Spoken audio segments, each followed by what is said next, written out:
Hello student, welcome to college study Delhi university. आज हम पढ़ने वाले हैं सेकेंड यूनिट का first chapter the supply under the GST. Most of the book में इसे चैप्टर नंबर 4 दे रखा है, सो ताकि कन्फ्यूजन ना हो मैंने इसे चैप्टर नंबर 4 यहाँ पे लेबल कर रखा है। तो अब हम पढ़ेंगे इसे बहुत ही स्ट्रक्चर वे में और अच्छे तरीके से। अगर आपको इस वीडियो के नोट्स चाहिए तो आप हमारा टेलीग्राम चैनल ज्वाइन कर सकते हैं, वो आपको हमारी पोस्ट में उसका लिंक मिल जाएगा। तो सप्लाई जो होता है वो एक टैक्सेबल इवेंट है टू लीव द जीएसटी। अगर कहीं पे भी सप्लाई हो रहा है तो हम उस इवेंट पे जीएसटी लगा सकते हैं। अब इस वीडियो के अंदर हम सेक्शन नंबर 7 पढ़ेंगे और सेक्शन नंबर 8 पढ़ेंगे। सेक्शन नंबर 7 के अंदर हम फर्स्ट सेकंड थर्ड शेड्यूल भी पढ़ेंगे। सेक्शन नंबर 7 का जो सबसेक्शन 1 है वो मीनिंग ऑफ सप्लाई के बारे में बताएगा। सबसेक्शन 1A सप्लाई को डिवर्सिफाई करेगा गुड्स में और सर्विसेज में। और सेक्शन नंबर 2 नेगेटिव लिस्ट के बारे में बताता है। सेक्शन 3 गवर्नमेंट पावर के बारे में बताएगा। और सेक्शन 8 के अंदर हम बंडल सप्लाई पढ़ेंगे। अब शुरू करते हैं। तो सेक्शन 7 का सबसेक्शन ए कहता है कि सप्लाई के अंदर सब आता है, कोई भी गुड्स या सर्विसेज अगर दो कंडीशन फुलफिल हो रही हो तो पहली कंडीशन है कंसिडरेशन की और दूसरी है फर्दरेंस ऑफ बिजनेस। कंसिडरेशन का मतलब है कि सप्लाई के बदले में कुछ मिला होना चाहिए, कि मैंने आपको गुड्स दिए तो मेरे को उसके बदले में आपने पैसे दिया या कुछ और दिया, और ये बिजनेस के काम में होना चाहिए, उसका कोई पर्सनल काम में नहीं होना चाहिए। देन इसका एक एग्जाम्पल लेते हैं कि सपोज राम की कोई गवर्नमेंट शॉप है और उसने अपनी शर्ट सेल करी, मतलब अपनी शॉप से शर्ट बेची, तो ऑफकोर्स उस पर जीएसटी इम्पोज होगा। लेकिन मान लो राम का कोई फ्रेंड है और उसे उसकी शर्ट पसंद आ गई और राम ने अपने फ्रेंड को वो शर्ट बेच दी, तो उस पर जीएसटी नहीं लगेगा, क्योंकि यहाँ पे कोई फर्दरेंस ऑफ बिजनेस नहीं है, बिजनेस में ये नहीं हुआ है, उसने पर्सनली उसको शर्ट बेची है। जैसे कि अगर आप एक कोचिंग इंस्टीट्यूट रन कर रहे हो और आपने अपने कोचिंग का एसी बेच दिया है तो आप पे जीएसटी लगेगा, बिकॉज एसी आपके बिजनेस को बिलोंग करती थी। देन आ जाते हैं इट स्पेसिफिकली इंक्लूड। इसके अंदर क्या क्या आता है सप्लाई के अंदर? आपने कोई सेल करा, बार्टर करा, आपने लाइसेंस दिया, lease, transfer, exchange, rental and dispose. अब सेक्शन 1 का सबसेक्शन ए आ जाता है। इसमें ये कहा जाए कि अगर कोई भी एक्टिविटी या ट्रांजैक्शन हो रहा है एसोसिएशन, क्लब या सिमिलर एंटिटी और उसके मेंबर्स के बीच में, तो उसे सप्लाई कंसिडर किया जाएगा for the purpose of taxability. जो मेंबर और एंटिटी है वो अलग अलग पर्सन है, वो 2 डिस्टिंक्ट पर्सन है लॉ के अकॉर्डिंग, जीएसटी के अकॉर्डिंग। अब इसका एग्जाम्पल समझो तो अब तुम्हें समझ आएगा कि मैंने बोला क्या। मान लो एक रेजिडेंट वेलफेयर एसोसिएशन है संस्कृत सोसाइटी की, उसने कहा कि वो अपने मेंबर्स को एसी सप्लाई करेगी, वो भी कंसेशनल प्राइस पे। मतलब क्या है कि मेंबर सोसाइटी और उसके मेंबर के बीच में क्या हो रहा है, ट्रांसफ़र हो रहा है। तो वैसे तो ये एक अलग ही सेम ही चीज़ है, इसे अलग अलग हम नहीं कंसीडर करते नॉर्मल वे में, बट जीएसटी के लिए डिस्टिंक्ट पर्सन है तो यहाँ पे जीएसटी इम्पोज होगा। देन अब आ जाता है सेक्शन 7(1) सबसेक्शन बी। अगर आपने कोई भी सर्विस इंपोर्ट करी है with consideration whether for the furtherance of business और नॉट, उसे सप्लाई कंसिडर्ड करा जाएगा। मतलब मैंने अभी 2 कंडीशन बताई थी कि फर्दरेंस ऑफ बिजनेस होना चाहिए और कंसिडरेशन होना चाहिए, बट यहाँ ये दोनों इसके एक्सेप्शंस है। अब यहाँ पे क्या कहा है कि आपने कोई सर्विस तो ली है, कंसिडरेशन में ली है, बट वो फर्दरेंस ऑफ बिजनेस में नहीं ली है। तो आपने सर्विस अगर इंपोर्ट करी है तो ऐसे नॉर्मल नहीं, इंपोर्ट करी है कंसिडरेशन में और आप फर्दरेंस ऑफ बिजनेस में नहीं है, तो भी वो सप्लाई माना जाएगा और उस पर भी इम्पोज होगा जीएसटी। जैसे कि अगर आपने इंटीरियर डेकोरेशन की सर्विस ली है किसी फॉरेनर से। देन हम आ जाते हैं schedule 1 furtherance of business but no consideration. यहाँ पे वो सारी कंडीशन हम बताने वाले हैं जहाँ पे फर्दरेंस ऑफ बिजनेस तो होगा, मतलब बिजनेस के रिगार्डिंग ही हमने सप्लाई करी होगी, बट कंसिडरेशन नहीं होगा, मतलब पैसे वगैरह कुछ नहीं दिया होगा। पहला, अगर हमने परमानेंटली ट्रांसफ़र किया है बिजनेस एसेट को जहाँ पे हमने इनपुट टैक्स क्रेडिट क्लेम कर लिया है। अब पहले समझते हैं कि इनपुट टैक्स क्रेडिट क्या होता है। तो यहाँ पे मैंने एक एग्जांपल इलस्ट्रेट कर रखा है। मान लो आपने शर्ट परचेस करी है 10 लाख की और उस पर जीएसटी लगा है 50,000 का, तो टोटल अमाउंट हुआ 10,50,000। अब आपने वो शर्ट जो थी वो सेल कर दी 12 लाख की और उन पर जीएसटी लगा 60,000 का, तो टोटल आपका जो हुआ वो 12,60,000 हुआ। बट अगर आप जो नेट लाइबिलिटी पे करोगे गवर्नमेंट को, वो ना तो 50,000 पे करोगे, ना 50,000 तो आप ऑलरेडी पे कर चुके हैं, आप 60,000 पे नहीं करोगे, आप इनका डिफरेंस पे करोगे 10,000। यहाँ पे जो आपने ये 50,000 का क्लेम लिया है ना गवर्नमेंट से, इसे ही कहते हैं इनपुट टैक्स क्रेडिट। आपके अगले यूनिट्स में ये इसके बारे में भी आप पढ़ोगे।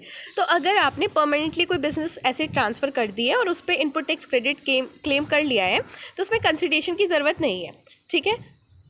अब आ जाता है आपका सेकंड कंडीशन। जैसे आपने अगर सप्लाई करे हैं गुड्स या सर्विसेज रिलेटेड पर्सन के बीच में या डिस्टिंक्ट पर्सन के बीच में। मान लो मिस्टर राम थे जिनकी फर्नीचर की शॉप थी, एक नोएडा में उनका बिजनेस है, एक दिल्ली में बिजनेस है, और उन्होंने अपनी नोएडा की ब्रांच जो कि यूपी में आता है उसका फर्नीचर ट्रांसफ़र किया दिल्ली में। अब क्योंकि वो अपनी ब्रांच से सामान मंगा रहे हैं तो वो अपनी ब्रांच को पैसा तो भेजेंगे नहीं, तो नो कंसिडरेशन के बगैर हुआ है, बट ये डीम सप्लाई माना जाएगा और इस पर जीएसटी चार्ज होगा। इसमें ऐसा होगा कि जो नोएडा वाली ब्रांच है वो जीएसटी गवर्नमेंट को पे करेगी और दिल्ली वाली ब्रांच जो है वो इनपुट टैक्स क्रेडिट क्लेम कर लेगी। अब ये इंपॉर्टेंट कॉन्सेप्ट है कि डिस्टिंक्ट पर्सन और रिलेटेड पर्सन जिनकी हमने अभी ऊपर बात की है वो होते कौन है। डिस्टिंक्ट पर्सन का मतलब होता है कि जब आप मल्टीपल रजिस्ट्रेशन ले लेते हो बट आपका सेम पैन नंबर होता है। आपको पता है कि जो जीएसटी है वो स्टेट बेस्ड और पैन बेस्ड है, तो अगर आपने मिस्टर राम ने नोएडा में रजिस्ट्रेशन लिया है और दिल्ली में भी सेपरेट रजिस्ट्रेशन लिया है लेकिन सेम पैन से लिया है, कौन सा, राम का पेन होगा वो, तो पेन सेम है बट सेपरेट रजिस्ट्रेशन है, तो वो डिस्टिंक्ट पर्सन माने जाते हैं। अब यहाँ पे मैंने डेफिनेशन दे रखी है डिस्टिंक्ट पर्सन की, आप इसे पढ़ लीजिएगा। अब हम आ जाते हैं रिलेटेड पर्सन के कॉन्सेप्ट पे। रिलेटेड पर्सन का मतलब होता है कि कोई भी पर्सन जो पार्टनर हो बिजनेसेस में, या फिर कोई भी पर्सन जो 25% या उससे ज़्यादा शेयर होल्ड करते हो। जैसे कि मिस्टर ए हैं, वो ए लिमिटेड में और बी लिमिटेड में 25 और 26% शेयर होल्ड करते हैं, तो इस वजह से मिस्टर ई की वजह से ए लिमिटेड और बी लिमिटेड रिलेटेड पर्सन है। देन आ जाता है थर्ड पॉइंट, अगर कोई भी कंट्रोल होल्डिंग का रिलेशन है, जैसे कि होल्डिंग और सब्सिडरी कंपनी का रिलेशन है कि एक चीज़ दूसरी चीज़ को कंट्रोल कर रही है, मतलब एक एंटिटी दूसरी एंटिटी को कंट्रोल कर रही है। फोर्थ पॉइंट है कि अगर टुगेदर वो डायरेक्टली इनडायरेक्टली किसी थर्ड पर्सन को कंट्रोल कर रहे होते हैं, जैसे कि ए लिमिटेड एक्स लिमिटेड ने 25% शेयर उनका ए लिमिटेड में है और वाई लिमिटेड का भी 26% शेयर ए लिमिटेड में है, तो इस वजह से जो एक्स और वाई लिमिटेड है वो दोनों रिलेटेड पर्सन हो जाएंगे। I am so sorry guys, मेरे गले में थोड़ी दिक्कत हो रही है तो आवाज़ आपको पूरी क्लियर नहीं आ पा रही होगी, please try to adjust and understand. फिर आ जाते हैं फिफ्थ पॉइंट कि अगर पर्सन्स के बीच में एम्प्लॉयर एंड एम्प्लॉय का रिलेशन है, जैसे कि टीचर और स्कूल, ठीक है, तो उनके बीच में एम्प्लॉयर एम्प्लॉय का रिलेशन है। या फिर अगर कोई मेंबर सेम फैमिली से होता है। अब फैमिली का मतलब भी जीएसटी में डिफाइन करा हुआ है। फैमिली का मतलब है स्पाउस एंड चिल्ड्रन। स्पाउस मतलब हस्बैंड है तो वाइफ उसकी, और वाइफ है तो उसका हस्बैंड, एंड चिल्ड्रन या फिर पेरेंट, ग्रैंड पेरेंट, ब्रदर या सिस्टर जो कि कंप्लीटली डिपेंड होने चाहिए उस सेड पर्सन पे। देन आ जाता है हमारा थर्ड पॉइंट, हम पढ़ क्या रहे थे जहाँ पे फर्दरेंस ऑफ बिजनेस तो है विदाउट कंसिडरेशन है, लेकिन अब इसका थर्ड पॉइंट आ जाता है कि अगर हम सप्लाई करते हैं गुड्स प्रिंसिपल और एजेंट के बीच में, या तो प्रिंसिपल से एजेंट पे जा रहा होगा या एजेंट से प्रिंसिपल पे आ रहा होगा, और जहाँ पे जो एजेंट है वो सप्लाई को रिसीव कर रहा है प्रिंसिपल के बिहाफ पे। अब इसका एग्जाम्पल समझो, ये केस है जहाँ पे प्रिंसिपल से एजेंट को सप्लाई हो रही है। यहाँ पे क्या था कि प्रिंसिपल ने गुड सप्लाई करे एजेंट को विदाउट कंसिडरेशन। अब वो एजेंट को आगे बेचने के लिए दे रहा है तो ऑफकोर्स वो कंसिडरेशन क्यों देगा। फिर एजेंट ने वो गुड सप्लाई किए कस्टमर को, ठीक है, लेकिन यहाँ पे जो इनवाइस बना वो एजेंट के नाम पे बना, तो ये केस हमारा शेड्यूल 1 में कवर होगा, क्योंकि एजेंट के पास अथॉरिटी है कि वो टाइटल ट्रांसफ़र कर सकता है गुड्स का। अगर यहाँ पे इनवाइस जो होता ना वो प्रिंसिपल के नेम में बनता ना, तो फिर ये वाला केस नहीं होता, वो फिर अलग हो जाता। इनवॉइस जो था वो एजेंट के नेम पे बना, तो इसलिए ये हमारा शेड्यूल 1 में कवर हो गया। अब सेकंड केस आ जाते हैं जहाँ पे एजेंट प्रिंसिपल को सामान ट्रांसफ़र करते हैं। एक वेंडर था जिसने गुड सप्लाई किया एजेंट को और एजेंट ने वो गुड सप्लाई किया प्रिंसिपल को। इनवॉइस जो रेज़ किया वेंडर ने वो अगर प्रिंसिपल के नाम पे रेज़ करेगा तो ये वाला शेड्यूल 1 अप्लाई नहीं होगा, बट अगर वो एजेंट के नाम पे रेज़ करेगा तो ही शेड्यूल 1 अप्लाई होगा। अब आ जाते हैं हमारा फोर्थ पॉइंट, अगर आपने कोई भी सर्विस इंपोर्ट की है, किसी भी टैक्सेबल पर्सन ने सर्विस इंपोर्ट किया रिलेटेड पर्सन से इन कोर्स और फर्दरेंस ऑफ बिजनेस, लेकिन कंसिडरेशन के बगैर। अब इसमें 4 कंडीशन है। पहला, सर्विस इंपोर्ट होनी चाहिए। दूसरा, रिलेटेड पर्सन से होनी चाहिए। तीसरा, इन कोर्स और फर्दरेंस ऑफ बिजनेस में। और चौथा, कंसिडरेशन के बगैर। तो इसे डीम सप्लाई माना जाता है। यहाँ पे मैंने एग्जाम्पल दिया है कि मान लो मिस्टर ए हैं, उन्होंने इंपोर्ट करी है सर्विस अपने ही ब्रदर से, और ब्रदर कंप्लीटली डिपेंडेंट है। क्योंकि ब्रदर कंप्लीटली डिपेंडेंट है तो ए और बी अब रिलेटेड हो गए अपने बिजनेस के लिए विदाउट कंसिडरेशन। चारों कंडीशन फुलफिल हो रही हैं तो ये हमारा केस हो जाएगा। मैंने यहाँ चार्ट के थ्रू से और अच्छे से एक्सप्लेन किया है। अगर आपने सर्विस इंपोर्ट करी है और कंसिडरेशन के साथ करी है तो ये तो सप्लाई का नॉर्मल केस बन जाएगा, लेकिन अगर कंसिडरेशन के बगैर करी है और ये कंडीशंस फुलफिल हो रही हैं कि फर्दरेंस ऑफ बिजनेस में है और रिलेटेड पार्टी से है, तो फिर ये हमारा सप्लाई बन जाएगा under the section 7 subsection 1 subsection C के अंदर, ठीक है। अब आ जाते हैं हम सेक्शन 7 का सबसेक्शन 1A, जहाँ पे हम सप्लाई को कैटेगराइज करेंगे गुड्स या सर्विसेज के बेसिस पे, और यहाँ पे हम शेड्यूल सेकंड भी साथ में ही पढ़ेंगे। तो अब आ जाते हैं कि ट्रांसफ़र, अगर मैंने कोई अपने गुड्स का टाइटल ट्रांसफ़र कर दिया इमीडिएटली या किसी फ्यूचर डेट पे, जैसे कि मैंने पेन सेल किया कस्टमर को, या मैंने कार सेल कर दी और मैंने कार सेल की हायर परचेस एग्रीमेंट पे, तो ये होगा ट्रांसफ़र ऑफ गुड्स, क्योंकि मैंने एक गुड्स का टाइटल ट्रांसफ़र किया है। लेकिन मैंने सिर्फ उसे राइट टू यूज़ ट्रांसफ़र किया है, मतलब टाइटल नहीं ट्रांसफ़र किया, बस मैंने बोल दिया कि अभी थोड़ी देर के लिए आप इसको यूज़ कर सकते हो। जैसे कि मैंने कार दी रेंट पे, तो ये सर्विसेज में कंसिडर्ड होगा, ये सप्लाई ऑफ गुड्स नहीं होगा, it is supply of services. Then आ जाता है लैंड एंड द बिल्डिंग। अगर मैं लीज पे या लेंटिंग आउट करती हूँ अपने लैंड को या बिल्डिंग को, इंक्लूडिंग कोई भी कमर्शियल, इंडस्ट्रियल या रेजिडेंस कॉम्प्लेक्स को, तो वो हमारा सप्लाई ऑफ सर्विस कंसिडर्ड होता है। जैसे कि अगर मैंने अपनी शॉप लेंट आउट की किसी शॉपिंग मॉल को, या मैंने लीज एग्रीमेंट करा अपने लैंड पे। अब आ जाता है ट्रीटमेंट ऑफ प्रोसेस। अगर हम किसी और के गुड्स पे, किसी और ने मेरे को गुड्स दिए और उस पर बोला कि कुछ काम करना है और फिर मुझे वापस दे देना या बाद में दे देना, तो वो हमारा सर्विस कंसिडर्ड होता है। जैसे कि XYZ प्रिंटर ने प्रिंटिंग का काम किया ABC लिमिटेड के पेन्स पे। देन आ जाता है कि ट्रांसफ़र ऑफ द एसेट। अगर कोई भी गुड्स हैं जो कि हमारी बिजनेस एसेट हैं और वो परमानेंटली हम ट्रांसफ़र कर रहे हैं या डिस्पोज ऑफ कर रहे हैं, मतलब सेल कर रहे हैं, तो वो हमारा गुड्स ट्रांसफ़र ऑफ गुड्स में आता है। देन आ जाता है कि अगर हमने गुड्स हेल्ड किए हैं फॉर अ बिजनेस पर्पस और हम उन्हें कुछ टाइम के लिए अपने प्राइवेट यूज़ में लगा रहे हैं, या फिर कुछ टाइम के लिए किसी ऐसे पर्सन को दे रहे हैं जो हमारे बिजनेस पर्पस से रिलेटेड नहीं है। जैसे कि मेरा कूलर ऑफिस में था बट मैंने कुछ दिनों के लिए उसे घर पे रख दिया, तो वो सप्लाई ऑफ सर्विस है, वो सप्लाई ऑफ गुड्स नहीं है, क्योंकि मैंने गुड्स तो नहीं दिया, बस अपनी सर्विस दी है। अब अगर कोई गुड्स हैं जो कि मेरे बिज़नेस का पार्ट फॉर्म कर रहे हैं और ये बिज़नेस किसी पर्सन के द्वारा चलाया जा रहा है और कुछ टाइम के बाद ये बिज़नेस सीज हो जाता है, ठीक है, तो वो जितना भी सामान है जो मेरे बिज़नेस का, जितने भी गुड्स हैं जो मेरे बिज़नेस के पार्ट थे, उन्हें माना जाएगा कि वो आपने सप्लाई कर दिया है। अब ये समझो एक एग्जाम्पल से, मान लो राम है, उसके पास 30 तारीख को स्टॉक था, बिजनेसेस की एसेट थी, बहुत सारा सामान था। अब 1 तारीख को उसका बिजनेस जो था वो क्लोज हो गया, सीज हो गया, मान लो उसका रजिस्ट्रेशन कैंसिल हो गया, तो माना जाएगा कि इसके बिजनेस में जितना भी सामान था वो उसने बेच दिया है। It is considered as a deem supply.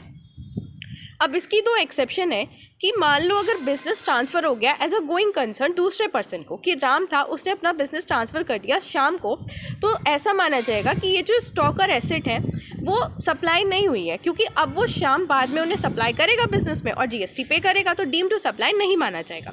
दूसरी एक्सेप्शन है कि अगर बिजनेस किसी पर्सनल रिप्रेजेंटेटिव के थ्रू कैरी आउट किया जा रहा है, मतलब मेरा ही कोई पर्सनल रिप्रेजेंटेटिव अब मेरी जगह वो बिजनेस चला रहा है, तो अब मैं टैक्सेबल पर्सन नहीं रहूँगी, अब टैक्सेबल पर्सन कौन होगा, वो पर्सनल रिप्रेजेंटेटिव मेरा, तो इस केस में भी ये डीम टू सप्लाई नहीं माना जाएगा।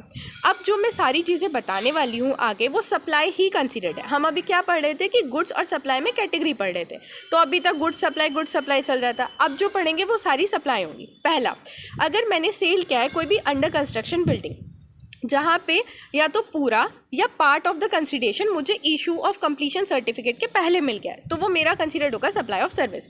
लेकिन अगर मैंने इशू ऑफ कंप्लीशन सर्टिफिकेट के बाद अगर कोई भी ट्रांसफ़र किया है, सेल किया है, तो वो ना तो सप्लाई ऑफ सर्विस माना जाएगा ना ही गुड्स माना जाएगा। अब लुक एट द एग्जाम्पल। मान लो पहला मेरी बिल्डिंग बनी है 1 जनवरी को और ये अंडर कंस्ट्रक्शन बिल्डिंग थी और मैंने एडवांस ले लिया या फिर मैंने पूरा या part of the payment receive कर लिया। Then after I receive a completion certificate on 1 फरवरी, तो it is a supply of services. But now consider the second case, on the 1 फरवरी I got a completion certificate but on a 10 फरवरी I sell off the building. It will be in a negative list, it will be neither a supply nor a supply, neither a supply of services neither और अ nor अ goods, क्योंकि completion certificate मेरा पहले ही आ गया और मैंने building का cell बाद में किया। देन आता है अगर मैं टेम्परेरी ट्रांसफ़र कर देती हूँ अपना इंटेलेक्चुअल प्रॉपर्टी राइट, जैसे पेटेंट, कॉपीराइट, नो हाउ, तो ये क्या होगा, मेरा सप्लाई ऑफ सर्विस में कंसीडर होगा। अगर मैं कोई भी software development, design, enhancement, upgradation, adaptation या कस्टमाइज़ कराती हूँ, तो ये भी सप्लाई ऑफ सर्विस में होगा। इसका एक एग्जांपल है, मान लो अगर आपने जनरल कोई सॉफ्टवेयर खरीदा है, मतलब it is not a customise, it's general software, और आपने मार्केट से परचेस किया उसे पेन ड्राइव या CD में, तो it will be considered as a supply of goods. But अगर आपने वेबसाइट से डाउनलोड किया है, so it will be considered as a supply of services. अगर आपने कोई भी कस्टमाइज सॉफ्टवेयर कराया है तो वो भी सप्लाई ऑफ सर्विसेज ही होगा। अब आ जाते हैं कि अगर आपको किसी एक्ट को टॉलरेट करने के लिए या सिचुएशन में कुछ काम ना करने के लिए पैसे दिए जाते हैं, जैसे कि एबीसी लिमिटेड है, उन्होंने मिस्टर एक्स को 10,000 रुपये पेड किए और उनसे कहा कि वो किसी और कोचिंग इंस्टीट्यूट में काम नहीं करेंगे, so it will be considered as a supply of service. वहीं पे अगर मिस्टर एक्स हैं जिन्हें 5 लाख रुपए प्रोवाइड किए हैं मिस्टर वाई को और कहा कि ये जो वेडिंग का शोर हो रहा है 1 वीक तक आप इसे टॉलरेट करो, so it is a supply of services. मान लो आपके यहाँ वेडिंग हो रही थी और आपके पड़ोसी ने आके बोल दिया कि ये डीजे नहीं बजेगा 12 बजे के बाद, तो आपने उसको बोला ये ले 5 लाख रुपये बहुत ताओ में और ये डीजे तो ऐसे ही बजेगा, तो it is a supply of service. Government आएगी और बोलेगी तुमने ताओ तो दिखा दिया, अब जीएसटी भी पे कर दो। लेकिन इसमें 3 एक्टिविटी आपकी कंप्लाई होनी चाहिए। पहला, आपका एक्सप्रेस और इम्प्लाई कॉन्ट्रैक्ट होना चाहिए और ये जो कंसिडरेशन है वो पूरा रिटन एग्रीमेंट होना चाहिए, मतलब प्रॉपर आपने रिटन एग्रीमेंट में होना चाहिए कि आपने कंसिडरेशन दिया, ठीक है। तो फॉलोइंग कंपोजिट सप्लाई, अब ये जो 2 सप्लाई मैं बताने वाली हूँ कंपोजिट सप्लाई में कंसिडर करी जाती है। पहला, work contract service. Work contract service क्या होती है, मैं इसका एग्जांपल देती हूँ। जैसे आपने घर बनवाया, आपने क्या कहा, एक ठेके पे घर दे दिया कि आपको ना मेरा पूरा घर बना के देना है, मैं आपको इतने पैसे दूंगी और इसमें सारी चीज़ें मतलब जो सामान लगेगा वो भी आपको लेना है, बस मेरे को घर पूरा हो जाए तो तब दे देना। अब जो वर्कर हैं उन्होंने वर्कर की सर्विस भी दी है कि आपको पूरा घर चिनवाया है, बनाया है, उस पर जो मटेरियल लगा है जैसे कि कंक्रीट, सीमेंट, ईंट वगैरह, तो वो सब आपको ट्रांसफ़र हो गया, तो यहाँ पे गुड्स भी आ रहा है और सर्विसेज भी आ रहा है, तो ये कंपोजिट सप्लाई का केस होता है। But it will be considered as a supply of services, भले गुड सर्विस दोनों आ रहा है बट सर्विसेज ही कंसिडर्ड होगा। दूसरा एग्जाम्पल है, दूसरा केस है कि जब आप भी रेस्टोरेंट में जाते हो तो वहाँ पे क्या होता है कि आपको कोई भी फूड आप ऑर्डर करते हो तो फूड बना के भी दिया जाता है, तो बनाने की सर्विस भी लगती है, कुकिंग सर्विस, और आपको वो खाने के लिए दिया जाता है, तो वो टमाटर प्याज जो भी उस फूड में लग रहा होता है वो सामान भी ट्रांसफ़र किया जाता है, but it will be considered as a supply of services. अब हम आ जाते हैं सेक्शन 7 सबसेक्शन 2 के नेगेटिव लिस्ट प्लस शेड्यूल 3। इसमें पढ़ने वाले वो सारे केसेस जो ना तो सप्लाई कंसिडर्ड होते हैं और ना ही वो सप्लाई कंसिडर्ड ही नहीं होते, ना तो गुड्स की ना सर्विसेज की। पहला, अगर कोई भी सर्विस सप्लाई हो रही है एम्प्लॉयर की, एम्प्लॉय अगर कोई भी एम्प्लॉयर को सर्विस दे रहा है in relation to his employment. दूसरा, अगर कोर्ट या ट्रिब्यूनल कोई भी सर्विस दे रही है आपको। तीसरा, अगर कोई फ़ी एमएलए एमपी को प्रोवाइड करी जा रही है या कोई भी ऐसी पोस्ट को प्रोवाइड करी जा रही है जो कॉन्स्टिट्यूशन के अंडर किसी ने हेल्ड करी है। अगर आप सेल कर रहे हो किसी लैंड या बिल्डिंग को, अगर एक्शनेबल क्लेम है other than a lottery, batting और गैम्बलिंग, जैसे कि लिक्विड डैमेज हुआ है बिकॉज अदर पार्टी ने फुलफिल नहीं करा कॉन्ट्रैक्ट, तो ये सब नहीं आएगा, मतलब सर्विस नहीं कंसिडर की जा सकती, मतलब सप्लाई नहीं कंसिडर करा जाता। देन अगर आप जितनी भी सर्विस होती है फ्यूनरल, ब्यूरनल, मॉर्चुरी, इन सब से रिलेटेड जो भी ट्रांसपोर्ट या बाकी सर्विसेज होती हैं तो उन्हें भी हम जीएसटी नहीं लगता उन पर। देन आ जाता है अगर कोई गवर्नमेंट, ये भी नेक्स्ट इसका केस है कि गवर्नमेंट जब भी कोई लाइसेंस ग्रांट करती है तो ये जीएसटी के एम्बिट में आता है, बट अगर गवर्नमेंट जो लाइसेंस ग्रांट कर रही है वो लिकर का लाइसेंस है तो वो जीएसटी के अंडर नहीं आता है। देन अगर कोई एम्प्लॉयर एम्प्लॉय को गिफ्ट दे रहा है और वो 5,000 के अंडर है तो it will neither a goods neither a services. अगर कोई परक्विजिट प्रोवाइड किया जा रहा है एम्प्लॉयर के थ्रू एम्प्लॉय को और वो तो वो लायबल टू जीएसटी नहीं है अगर कॉन्ट्रैक्चुअल एग्रीमेंट है तो। अब इसे एक एग्जांपल से समझो कि एक एम्प्लॉयर है मिस्टर एम्प्लॉयर, उन्होंने कार दी मिस्टर एम्प्लॉय को और कॉन्ट्रैक्चुअल रिटर्न था उनकी हायरिंग पे टाइम पे कि कार आपको मिलेगी, जिस टाइम हायरिंग की थी तब था कि कार आपको मिलेगी, तो कोई जीएसटी नहीं है। बट अगर कॉन्ट्रैक्चुअल एग्रीमेंट नहीं था तो जीएसटी एप्लीकेबल नहीं होगी। अब आ जाता है सेक्शन 8 जो कि कंपोजिट और मिक्स सप्लाई के बारे में बात करता है। देखो, बंडल सप्लाई का मतलब होता है कि जब 2 या 2 से ज़्यादा गुड्स या सर्विसेज आप एक साथ मिला के सिंगल प्राइस पे दे रहे होते हो। तो बंडल सप्लाई के अंदर हमारा कॉम्पोजिट सप्लाई और मिक्स सप्लाई दोनों आता है। कॉम्पोजिट सप्लाई का मतलब होता है कि नेचुरल बंडिंग है, जैसे आप मोबाइल लेने चाहते हो तो आप जो अमाउंट पे करते हो वो मोबाइल का पे करते हो, बट आप चार्जर उसके साथ आपको फ्री मिलता है और ये ऑर्डिनरी कोर्स ऑफ बिजनेस है, मतलब कोई नई बात नहीं है। नॉर्मली मोबाइल लेने जाओगे तो चार्जर्स तो मिलेगा ही ना। यहाँ पे क्या होता है, एक प्रिंसिपल सप्लाई होती है, दूसरा जो होता है auxiliary supply. Taking to the example of mobile, mobile जो है वो आपका प्रिंसिपल सप्लाई होगा और जो चार्जर है वो आपका ऑक्सिलरी सप्लाई होगा। और यहाँ पे जो जीएसटी चार्ज होता है वो प्रिंसिपल वाले अमाउंट पे होता है, जो कि आपका मोबाइल जीएसटी होगा। मिक्स्ड में क्या होता है कि ऑर्डिनरी कोर्स ऑफ बिजनेस में नहीं होते और इसमें कोई भी मेन सप्लाई नहीं होती, ना तो प्रिंसिपल ना ऑक्सिलरी, सारे ऐसे एक साथ अलग अलग चीज़ों को एक साथ मिला देते हैं। ठीक है, जीएसटी रेट इस पे कौन सा लगता है, जितने भी गुड्स आपने मिलाए हैं उनमें से जिस गुड्स का सबसे हाईएस्ट जीएसटी जिस पे लगता होगा वो रेट इसमें लगता है। अब देखो, आप इसका एग्जांपल ले सकते हो दिवाली गिफ्ट पे। दिवाली गिफ्ट में क्या होता है कि जब आप गिफ्ट लेने जाते हो तो उसमें एक पूरे हैम्पर्स बना के वो तैयार रखते हैं, जिसके अंदर अलग अलग जैसे कुरकुरा, चॉकलेट और अलग अलग नमकीन बिस्किट होते हैं जो अलग अलग ब्रांड्स के होते हैं। कभी ऐसा थोड़ी होता है कि नॉर्मली तुम लेस खरीदने जाओगे तो वो तुम्हें कुरकुरे फ्री दे देंगे या चॉकलेट उसके साथ फ्री में आती है, ऐसा नहीं होता। बट उस टाइम पे ये चीज़ बनाई जाती है, तो ये ऑर्डिनरी कोर्स ऑफ बिजनेस नहीं है, बस बनाई जा रही है। तो इसी के साथ आपका ये पूरा चैप्टर कंप्लीट हो जाता है। Thanks for watching. वीडियो को लाइक करें, चैनल को सब्सक्राइब करें।